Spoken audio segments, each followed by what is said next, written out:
சென்னை மெரினா கடற்கரையில் வெயிலின் தாக்கத்தில் இருந்து தப்புவதற்காக மாநகராட்சி சார்பில் ராட்சத மரங்கள் நடும் பணி தொடங்கியுள்ளது. பொதுமக்களின் வசதிக்காக முதன்முறையாக இந்த முயற்சியில் சென்னை மாநகராட்சி இறங்கியுள்ளது.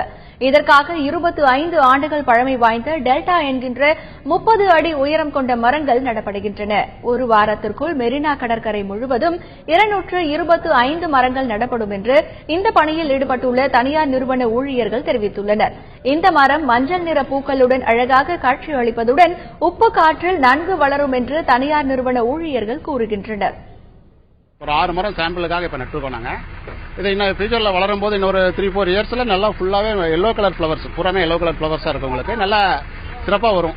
உங்க உட்கார்றவங்களுக்கு, சிட்டிங் உட்கார்றவங்களுக்கு, நம்ம வரவங்களுக்கு, பொதுமக்கள் இவங்களுக்கெல்லாம் நல்லா ஃபியூச்சர்ல நல்லா இருக்கிற மாதிரி பண்ணிருக்காங்க. இப்ப இந்த மரம் வந்து நம்ம உப்பு காத்துக்கு வந்து நல்லா தான், அதுக்காகவே ஸ்பெசிஃபிக்கா இந்த மரத்தை செலக்ட் பண்ணி போட்டுருக்கோம். இது வந்து நல்லா உப்பு காத்து மற்ற இதுக்கெல்லாம் நம்ம தாங்கி வரக்கூடிய வெரைட்டி. சப்போஸ் தண்ணியே நின்னாலும் இது வந்து அழுகாது. இந்த மரம் அந்த மாதிரி வெரைட்டி, இந்த மாதிரி அதனால இதை செலக்ட் பண்ணி போட்டுருக்கோம்.